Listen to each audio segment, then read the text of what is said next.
And you're listening and watching the Rocker Diary. Keep watching.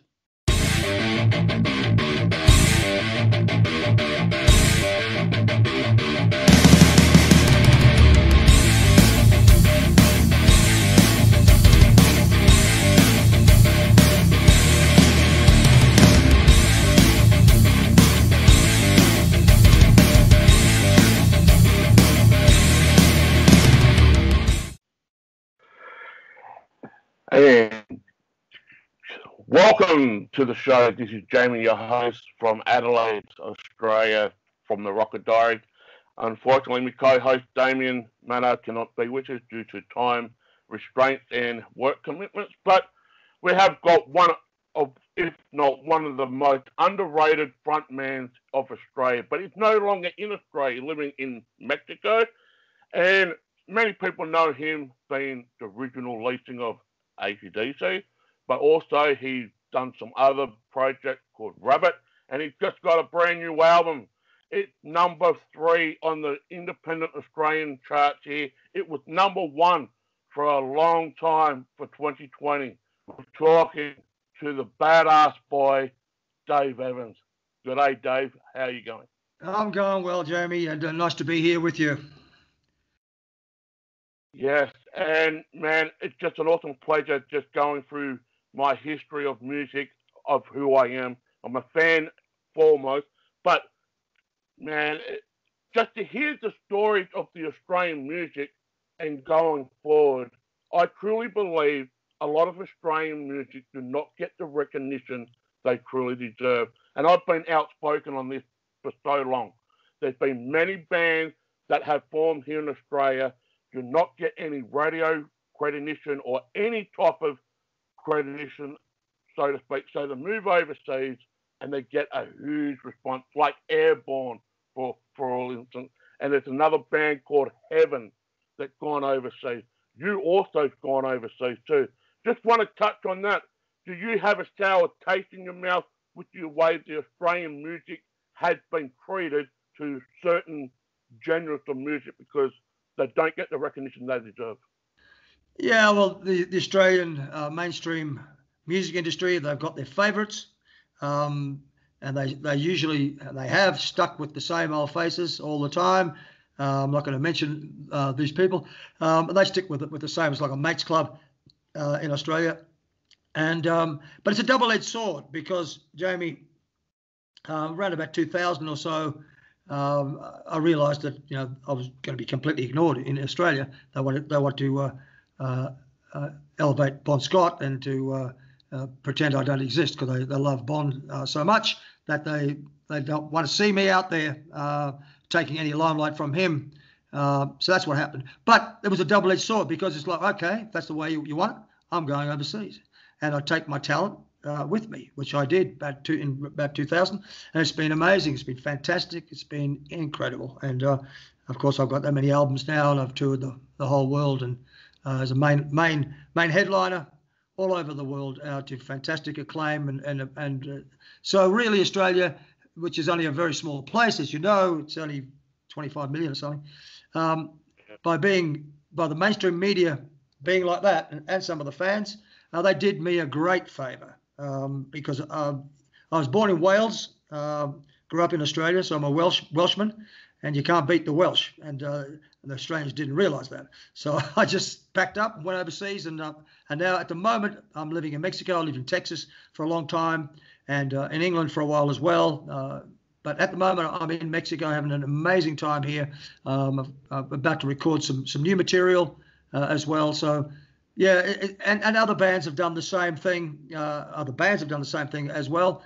They've gone overseas, got similar sort of treatment, and they had the guts and the fortitude and the belief in themselves to, like Airborne, for instance, and another band called Massive from Melbourne.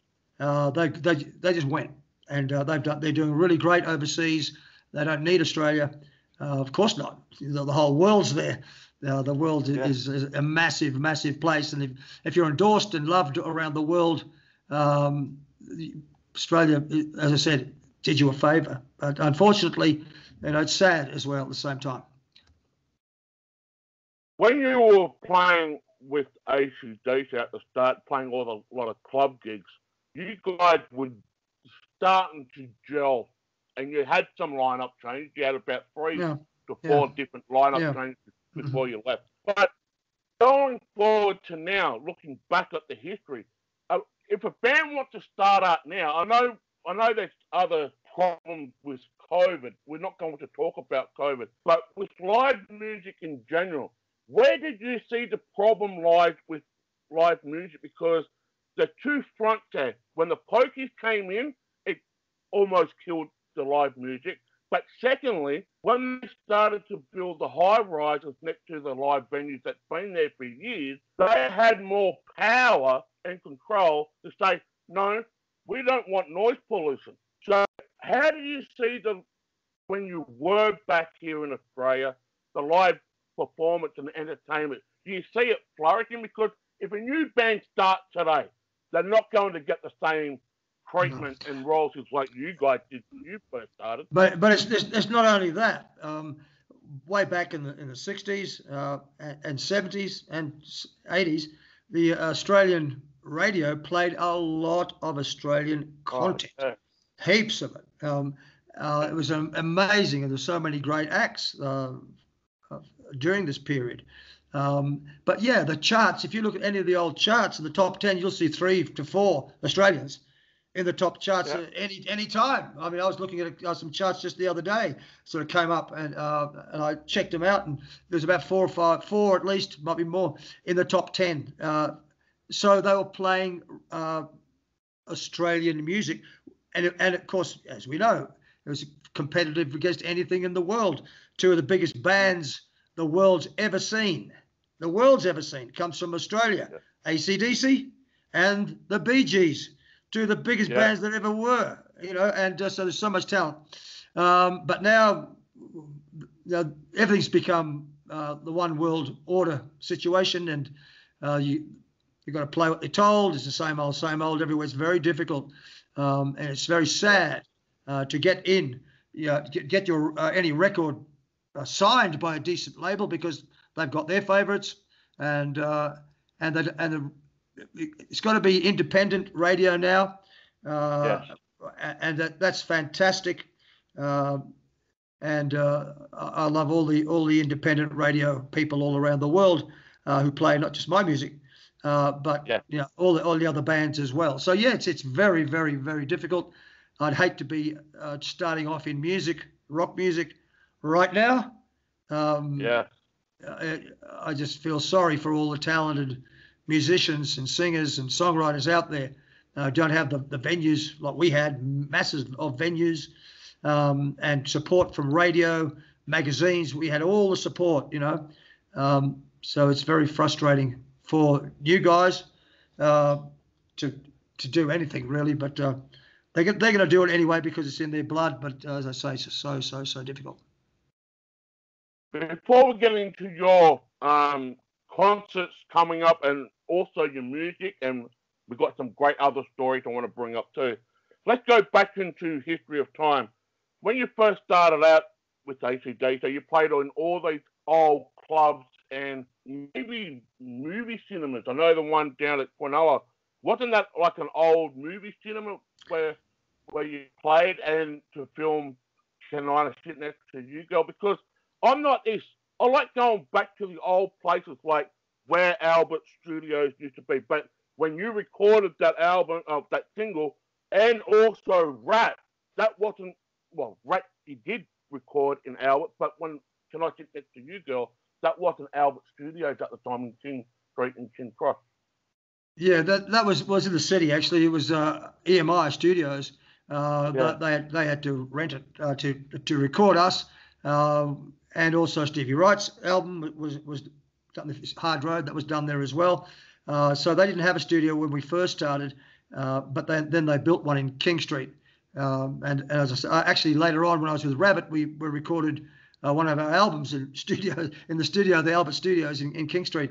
But yeah, the old picture theatre in Cronulla, the Last Picture Show it was called after the movie, The Last Picture Show, but it was the old Odeon Theatre. And of course in Can I Sit Next to You Girl, Where did he meet the girl? At the Odeon Yeah. Theatre. So in the song, he talks about the Odeon Theatre, Can I Sex You Girl? And it's funny that we did the film clip at the Last Picture Show, the old Odeon as well. So it's pretty historic. And it was a great venue. All of us used to play there. All the top bands, Sherbet and Hush and TMG, Ted Murray Gang, we all played at the old picture show there. So, yeah, great. You guys didn't play with Skyhooks back in the day? No, we didn't know about Skyhooks. They were a Melbourne band. We played mostly around Sydney at first. Once our record was released, Can I Sit Next to You Girl, and it started going up the charts, that's when we went interstate. Because our record was interstate. And hadn't really heard anything of Skyhooks until later on. I might have even been with Rabbit at the time. I'm not sure that Skyhooks sort of came to be. But I don't think Skyhooks was around when I was with AC/DC originally. Red House Roll Band was in Melbourne. And I remember when we were touring in Melbourne, we had a night off and went to some club.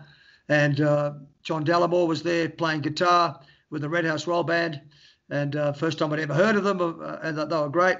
And Johnny actually played guitar for me in one of my albums later on, Dave Evans and Thunder Down Under. And also he played in my band, Dave Evans and Thunder Down Under too. So the Red House Roll Band we heard of in Melbourne, but we never heard of Skyhooks at that time. And back at that day too, like you mentioned, Sherbet, Hush, you had Ted Malray Gang that was making a name for himself around that time. You had, the lead singer from Easy Beats. He came out with a solo Evie. Stevie Wright. Stevie Wright, Stevie Wright. We did a big concert at the Opera House with Stevie, because Stevie was with Albert's Music as well as us, of course, AC/DC. Yeah. And he had that huge hit, Evie Part 1, 2, and 3. It was a massive hit. And Albert's put on the big show there at the Sydney Opera House on the main stage. The main stage inside the Sydney Opera House. It was a free concert. And for ourselves, AC/DC, with our new record out, Can I Sit Next to You Girl, and Stevie with Evie. And it was packed. Of course, it was packed outside. There was, I don't know how many, thousands and thousands of people outside. Could not get in. And I'll never forget that show, because there wasn't rock bands at the Sydney Opera House at that time. So it was so exciting. A fantastic show. Yeah, wonderful. That was 1978 when Tin Lizzy came to Opera House, wasn't it? That big massive concert coming out? I don't know. I saw Thin Lizzy. I can't remember where it was now. It might have been in Melbourne. I don't know. I might have been down there when I saw them. I can't remember. I didn't see them at the Sydney Opera House though. But I do remember them coming. Thin Lizzy, they were a great band. Yeah. Yeah. Well, let's get back into some stories before we get into your side project and whatnot. You had made a franchise name for yourself. You made the Dave Evans Burgers. Now, my partner loves cooking, man. Can you tell us how did that come about and what's the recipe? Well, I've been touring right throughout South America, Latin America, as well as Europe, all over the place. And South America is fantastic. All the different countries, Chile and Colombia and Argentina. Absolutely incredible. I've got great fans in all the countries in South America. And I did a show, actually. No, it wasn't a show. I was actually invited out to Al Rock Burger in Bogota, in Chile, just to see the place. It's a fantastic. This is the first one they had. It's a cafe, like a Hard Rock Cafe, except better. The Al Rock Cafe. I went out there just to meet them and have photos done, and next minute there's people everywhere down the street want to get photos and autographs and all that kind of stuff. And it was really amazing to meet them all. And when I left, I went to another country. I can't remember where it was. They wanted me back to do a show there and pay me money, of course. And because I got on great with the people who owned Al Rock Burger, and they saw all the fans that loved me as well. So I went back to do a show there, and when I got there, they said, "We have made on our menu the Dave Evans Burger." I said, what? And yeah, Dave Evans burger, can you believe it? It's unbelievable.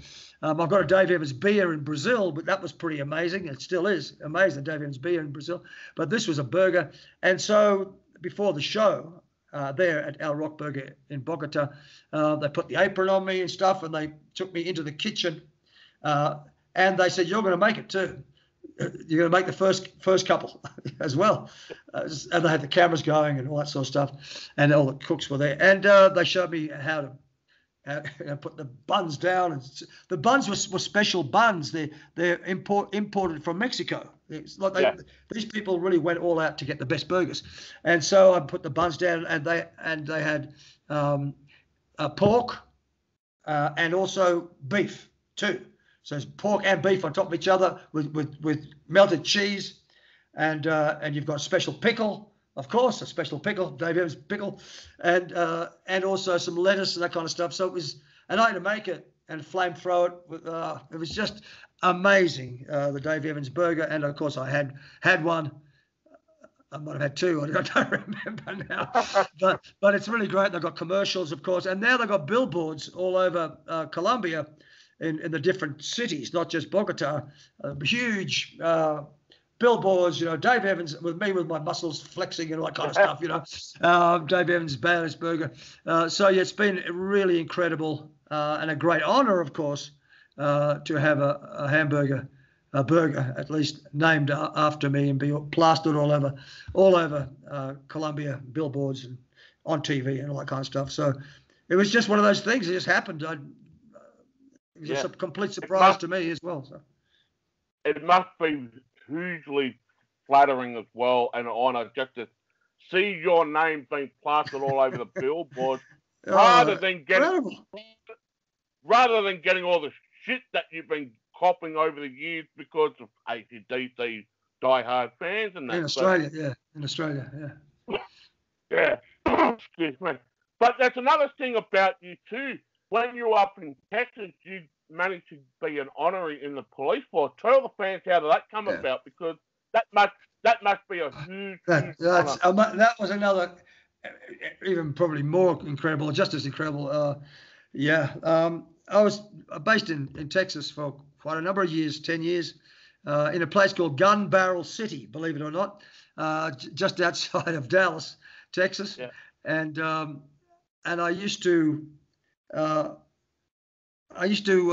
had a drummer with me for a little while, Joey, great guy, and he used to be an ex-copper. He was an ex-undercover policeman actually at the time, but he wasn't in the police force at that time, and he was playing drums with me on a few gigs and that. And I used to go to a town in East Texas called Nacogdoches. That's where he was based really, and his family's from there. And I got to meet the people there as well, and talk to the young folk there and that kind of thing. But anyway, a few years later, I was in England, and he called me because I'd seen a couple of photos on his Facebook where he had a uniform on again, and I thought, has Joey joined the police again? I didn't, and I didn't have a chance to talk to him about it. But he got in touch with me and said, Dave. He said, I'm with the Tanahar Police Department. I said, yeah, I saw you. You're back in the police force. And he said, yes, he had a uniform on. And he said, yeah. And he said, look, what I want to do, if it's okay with you, Dave, he said, we here at the Tanahar Police Department, we'd like to make you an honorary police officer with the force. I said, what? I said, with a badge and everything. He said, yep, you can have a badge, you can have a uniform, you can have whatever you like. It's authentic. And I said, well, Joey, we're friends. I said, Joey, does your police chief know anything about this? He said, he should, Dave. He's standing right next to me. And the police chief, Jeremy H. Pope, he's a great guy. He said, how are you, Dave? He goes, you want to come? Can you get here? We'd like to make you an honorary police officer with our force. And I was on tour. I said, what date is this going to happen? And they told me the date was a few weeks away, not far, 3 weeks I think it was, on a weekend, on a Saturday. And I said, I just got to look at my schedule because I was busy touring in Europe and the UK. And I had a look at my schedule. I said, hang on. And that weekend was free. Of all the weekends, that was a free weekend. This is you wouldn't read about this. And I said, hey, guess what, guys? I said that weekend's free. I can do it if I can get a plane from England. That's where I was at the time. I can go straight into Dallas Fort Worth airport there, and if someone can pick me up and take me to Tenaha, I said, I can do it. They said, yep, don't worry about it. We'll do it. So I flew to Texas, and I was at the Dallas Fort Worth airport waiting for Joey to pick me up. And of course, there was Joey in his uniform with a police wagon. Let's go. So I got in the wagon in the front seat, in the front passenger seat, and went to Tenaha and had the big ceremony there. And it's amazing. I've got my badge, and it's Elvis Presley was an honorary policeman. Chuck Norris, of course, is an honorary policeman, and there's a Dan Aykroyd, the actor. But I am the only non-American citizen in history to be made an honorary police officer, and it's an incredible honor. And I got a message from the Australian Embassy in the USA, a great message from the Australian Embassy congratulating me on becoming an honorary law officer of the United States as well. So it was a really big deal.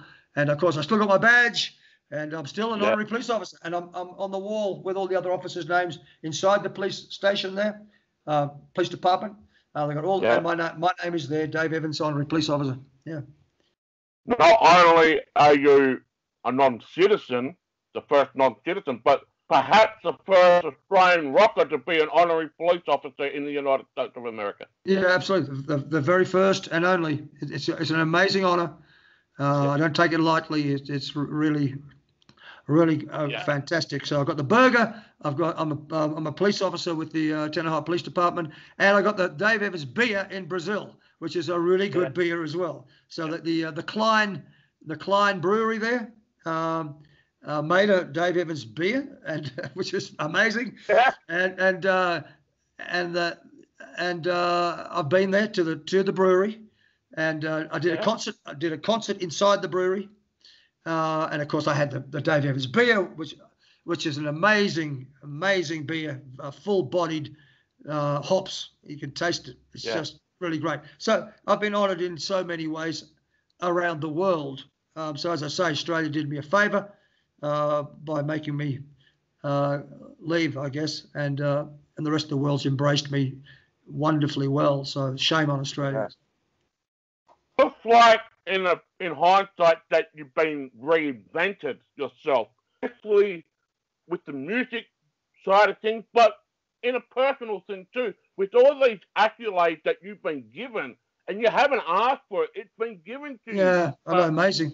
And it's just amazing. And going back into the music thing, like with Bad Ass Boy, and also all these other projects that you had leading up to that, like the EP in 2014. I love the ballad "Baby Blue Eyes." I love that one. Yeah, that's a special one. Everybody all around the world love it, whether they've got blue eyes or brown eyes. It doesn't matter. Green eyes. It's the sentiment of the song. It's a great ballad. I'm glad to be have written that song. It's great. But when you recorded "Bad Ass Boy," what was the mindset going into that project compared to all these other ones, like with Rabbit, of course, and doing Can I Next to You Girl? Did you have a vision that you want to put down, not just in the ears, but in the music? Well, it sort of came about a funny way too. When I lived in Texas, Australian, as you know, and we're pretty straight to the point about lots of things. We don't mince our words. We're straight up with each other, and just a bit different to the Americans. They just have a different culture to us. They're not so confrontationalist about stuff. And of course, my style really freaked out a lot of Americans, even though it's Texas. And they used to say, "You're the king of all badasses, Dave." Everyone would say, because everything's badass, that's badass, this is badass, yeah, okay. But they go, "But you, Dave, you're the king of all badasses." And that stuck. And Texas, there's a tough place. Texas, you don't mess with Texas. And for them to call me king of all badasses was another great honor. So that sort of stuck with me. But so what happened with Badass Boy? I became very, very good friends with an American singer, guitarist, songwriter, Troy Q. Tipton is his name. He's from Ohio, up there in the United States, near the Canadian border. And he's a great talent. He's a great singer himself, a fantastic guitarist, and a great songwriter. And we just became friends through other mutual friends, because I toured up that way before. And he just asked me, hey, Dave, what about doing a song together? And I'd heard his music. I'd been to his page, and he wrote great songs. And I said, look, I don't normally do this because I just don't. But I said, I really like your style. You're a rocker, a real rocker, and great talent, Troy. Okay. I said, I will do a song with you. And so he just sent me ideas.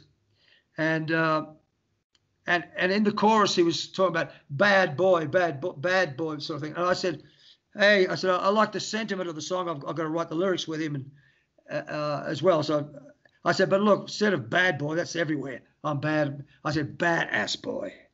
And he went, yeah. He said, yeah, you're right. You're the king of all badasses. I said, yeah, but a badass boy can be anybody that's badass. So he said, yeah, I love that. So that's how that came about, because he had bad boy in some of the lyrics. And I said, forget bad boy. Let's try badass boy. And so from then on, we wrote the song together. And of course, it's an amazing song. People love it. And there's a funny thing with that too. Troy put the music down for the song up there, up in Ohio, in Kansas, or up that way. He put the music down. But I was in Buenos Aires, in Argentina at the time. So he sent me the music to Buenos Aires. I went into a studio there with the music he sent me, and I put the vocals down in Buenos Aires. I then sent that music with my vocals back to Troy, and Troy then sent it to Jeff Silverman in Nashville, Tennessee, to mix it. Okay, and that's great. So the music was recorded in Ohio. My vocals was done in Buenos Aires, in Argentina. It was mixed in Nashville, and then I did the film clip in Colombia, because the Al Rockberger, they said, hey, let's do the film clip here. And so I went to Colombia to do the film clip, which was fantastic. So Badass Boy is an amazing story. The music's recorded in Ohio, the vocals in Buenos Aires, Argentina, mixed in Nashville, Tennessee, and the film clip done in Colombia. So it's a great success story, and of course if you've seen it, you've heard it, it's the best quality. It's amazing, and it rocks. It does, it certainly does, and not only that, like I mentioned at the top of the show, it became #1 on the independent album charts in Australia. It currently sits at #3 on the chart, on the independent chart. Yeah. But how is that album been traveling overseas? Have you been keeping up with reports where it is on the chart on the independent circuit overseas? Well, that was the single we did together, and where Troy and I are in the right now writing a new song as well to go on an album. So he sent me his ideas already. I'm here in Mexico, and he's still in Ohio. So he sent me his idea, same as before, with lyrics, which I've changed. Of course, I've now modified the whole thing to my story, modified the story that Troy had, and of course I've got different lyrics as well. So it's another combined effort, and I've got to record that song.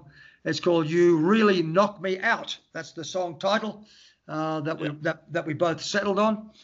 So we're still in the process of writing and recording the last of the songs for an album between the two of us. So I may have to go to the United States again coming up when all these border restrictions and all the bullshit's settled down. And I've got to get to Ohio with Troy because he's got a lot of ideas. So to finish the damned album, So, but it's exciting. Yeah. It's exciting. It's new music. We're creating new old school rock. Old school rock. Yeah, you bet. And not only that, you've got a couple of dates coming up to perform. which is amazing because, as you know, with all these COVID restrictions and whatnot, it's so hard to even go to a gig now. But you guys are doing 2 shows in a Yeah, matter of days. In a matter yeah, of days. yeah. And I got here to Mexico late last year.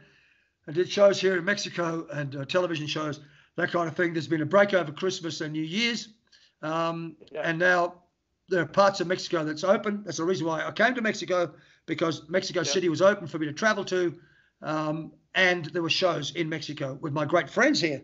Because I've toured here three times, I think, already in Mexico, so they know me pretty well here. So I looked and saw that there were shows going on here in Mexico, and I said, hey, let's do it. And they went, yeah, please come, Dave, please. So I got here late last year, and so yeah, it's been fantastic. The weather is amazing. It's winter here, but it's like summer. It's a beautiful weather. So I've got more shows coming up shortly. So yeah, you got to follow the sunshine. You got to follow the sound of the guns, or whatever it is. And I'm not going to sit around. If nothing's happening where I am, I'll make sure I go to where things are happening and keep busy. Yeah. Well, it's currently stinking hot here in Adelaide. We've got a fire warning. We've got a fire warning today. It got to 35 yesterday. Might be getting to 37 today. So I'm sweating me butt off here, but got the aircon. But just one question: do you guys in Mexico have any restrictions when it comes to how much you can have in the crowd? Some venues, yes. Some venues they do. But they're still gigs, which is fantastic. There's some parts in the outlying parts of Mexico, because it's a pretty big place. There isn't.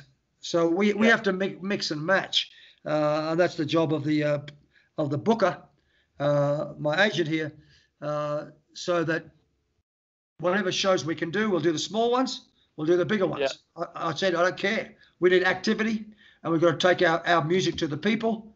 So if they're smaller ones or half empty because of the restrictions, don't worry about it. Let's do it. And the others that they are full capacity, we'll do those as well. So just mix and match. Yeah. Yeah. It is. Because that's what I've been asking for a lot of bands. Like, I know you've got restrictions in place and that, but what really is stopping you from performing live? And okay, if the venues are shut, the venues are shut. But what's stopping you getting on the back of a truck and go to a vacant parking lot and just play a couple of songs? They say restrictions, but I get it. I don't want to go down the rabbit hole because I've been getting a lot of hate about my opinions about border control and whatnot, and I don't want to go down there, and I want to keep this. Yeah, look, if the borders are closed, I won't go there. Right? They're open, I will go there. I don't care. I don't give a damn. You know, it's very sad because what's happened has really damaged the entertainment industry, not just bands, but all entertainment. And you got to work smarter, and so find a way around things or under it, or jump over the top of things. And where there's a will, there's a way. Okay. Yep. My career is still going stronger than ever, and it's because when you have an upturn or downturn in music or whatever the problems are in life, there's always a way around it. And as I say, I've always said, where there's a will, if you've got the will, there's a way. You find it. You find the way. Yeah. That could be a song. Yeah, David. You bet. Song. You bet. Right. Well, there's a way, man, because it may happen. It may happen. This is how songs become written, by just having a conversation like we're having, and the idea, and then later on you're writing a song. You go, hey, and it gives you an idea. And yes, that happens with lots of people. So you never know. No, Jamie, it could happen. But we all understand it has been seriously frustrating over the last 12 to 13 months. But more importantly, as long as you've got music, it's the best thing for you. It's the best medication. Always. But looking forward to the new album, I know it's only in the early stages right now, but you are still going through that same direction as the previous album? Um, it's rock. Yes or no? It's going to be this album with Troy. It's going to be rock. It's going to be old school, new, Yeah. old school rock. That's what people love. It's the AC/DC, of course, are still very, very popular around the world. That's old school. But when you write new music, it's new, old school, and people want that. They love it. They can't get enough of it. And there's not many people writing it these days. So it was great. It was great to be able to get a hold of Troy, because he's a real old school rocker, and but he's a brilliant player, brilliant guitarist, and a brilliant singer and brilliant songwriter. I got lucky there with Troy. So, and he feels the same about me, I guess. But no, it's a great combination, the two of us. Yeah. And you have been blessed as well over the years. Yes, too. I have. You have Yes, been I have. seriously blessed. But I just want to go back to AC/DC, and please do not take offence in this question. When Bon Scott did finally pass away, do you think back at that time, like many fans did, thought that was the end of AC/DC? And secondly, were you ever caught up to go back into AC/DC after Bon Scott passed away, or was that already done and dusted? Because there's been so many auditions after Bon Scott, even though they did take a break for a while, but there were so many auditions that to be the front man of AC/DC after Bon Scott. But my point is, do you really thought deep down that that was it for AC/DC after Bon Scott does? No, not at all. I mean, we all keep going, and AC/DC has had that many players through the band. I mean, I don't know how many, 20, I don't know, and three singers plus a stand-in singer as well.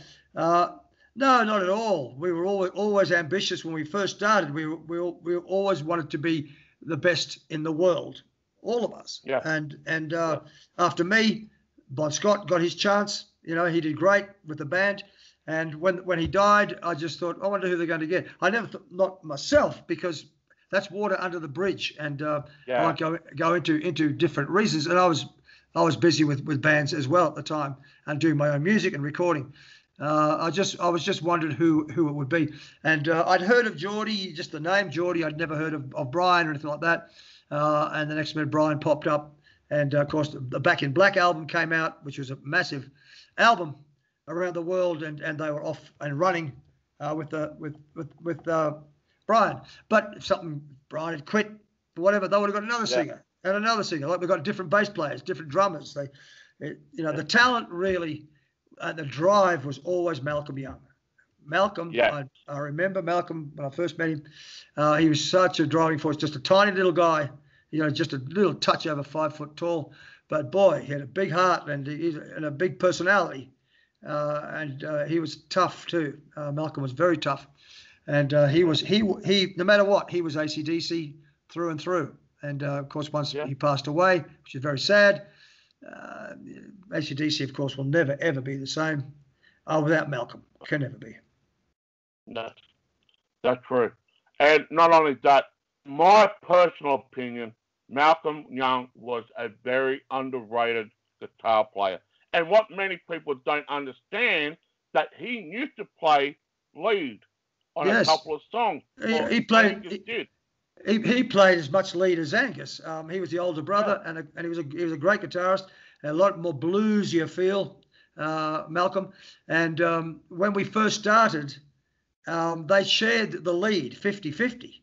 And they used to try and blow each other off the stage in some of the Chuck Berry 12-bar rock and rollers. They stand face to face, and it was incredible to see both of them just trying to blow each other off the stage. Angus always looked up to Malcolm, of course, but Malcolm was, and on the records, Can I Sit Next to You, Girl? I think it's Angus playing the lead on that one, but Rockin' in the Parlour, which is the B-side, that's Malcolm playing the lead on that side. So they were 50-50 for a long time. And it was only after finally Angus, we changed our image at the time. We all sort of got new outfits to look contemporary, like the British rock stars like Slade and Rod Stewart. So and Angus got his schoolboy outfit, and then Malcolm said to me when we were on tour, he said, Dave, I'm just going to play the rhythm, and Yeah. Angus is going to play all the lead. And I remember saying, why? Because I was a fan of Malcolm's playing, of course, and not that I wasn't of Angus, and he said, no, he said, he's got the uniform. We want him to get out and take the spotlight with that. So he's going to play all the lead. And of course, Malcolm's such a great rhythm player. It's hard to find anyone that could play rhythm like him. So he knew what he was doing, and he sacrificed his ego that way to let Angus get all the limelight from that moment on, as far as lead guitar and all that sort of stuff. And Malcolm sat back in the background, wrote all the songs, of course, he did, but he sat in the background on stage and played what fantastic rhythm with that Gretsch guitar and the Marshall. So he knew what he was doing. He was a very smart boy, and sacrificed his ego to get a great show together. And so I always had a lot of respect for Malcolm. Yes. But going back to the image that you're saying, that was the image back in the 70s with the flares and the glamour. Because you had bands like, we mentioned before, like Skyhooks. You had John Paul Young doing the same thing. Yeah, Slade. Well, we looked at the English bands like Slade. They came out to Australia and blew us away with those high heel boots and platforms and satin pants and hair. We just went, wow, what a great band. And Rod Stewart with his striped jackets and scarves and stuff like that. And you had Iggy Pop, Elvis Stardust, and all these guys. That was the look from England, and the whole world was copying it. Australia hadn't done anything about it at that stage. It was still in the old hippie look. But our record label and George Young, who was our producer, the older brother of Malcolm and Angus, he'd been to England. He'd been to with the Easy Beats, and so he was the one that said, right, you boys are going to have to get the new look. We'll release your single. You're going to have a fresh look. For the rest of Australia, don't even know who you are. Sydney do, but the rest of Australia. And they're going to see this band, and which this is what we did. We got our new outfits out, and they did a film clip there at the last picture show. And the rest of Australia thought we were English because there was no bands. No, Skyhooks wasn't out at that time. And they thought we were English. And when we toured in Melbourne and Perth, and they'd come up to hear us speak, and of course we didn't have an English accent at all. We had an Australian accent, and they were lots of people were shocked. We thought you were English. So that may have done us good because it was a hit record for us. Can I Teach You Girl? Maybe if they thought we were Australian, it may not have been. I don't know with the prejudices, but it worked for us no matter what happened. Albert was right. George Young was correct. And the change of image at that time worked brilliantly for us. And it was fantastic. But that's just rock and roll. It really is. That's just rock and roll. But more importantly, Dave, I know you're in Mexico and whatnot. It's going to be hard doing gigs back here in Australia, isn't it? Let's be real, Dinkum. It's going to be so damn hard for you to come back here to do shows here in Australia again? Well, I don't. Yeah, but I don't really. I've been away overseas for many, many years. I do come back to Australia from time to time, but all my work is overseas. I've done a few shows in the last 10 years. Few shows in Australia, usually with good mates who want me to do a show. I will do that, but I don't look for any shows in Australia at all. So I live overseas. I love Australia. It's where I grew up after my family emigrated from Wales. But you've got to go where the work is and where people respect you, and that's why I'm overseas. That is truly right. But guys, we're just about to wrap up very shortly. There's gigs coming up. Please get your tickets if you haven't already done so. It's going to be awesome in Mexico to see the two shows. I can't pronounce the cities. I think it's Guadalajara is one of them. Guadalajara and Aguascalientes. There you go. That's it. I'm learning to pronounce things. There's the Spanish. That's it. Yeah. But anyway, for the fans over there, please go and check it out and support Dave Evans on anything. And it's one last thing I'd like to say, Dave, before we wrap it up. The floor is yours, man. Okay. The floor is yours.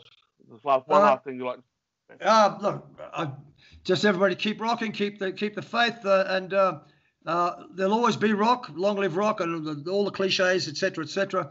But that's why I always say, long live rock and keep rocking. I just keep saying it. Keep rocking, long live rock. That's it. Well, guys, there you have it. Dave, which is Dave, I'll give you a proper farewell. But for the fans out there, thank you so much for listening. Joyous. Next time we'll have many special guests. I'll be speaking to Melbourne band Palace of the King, who also playing with Road Creators and Super Jesus and things like that. But stick with us. Dave, thank you so much for joining us. It's an absolutely awesome pleasure. Yeah, thank you very much. And as I say to everybody, you too, keep rocking. There you go, guys. Catch you shortly.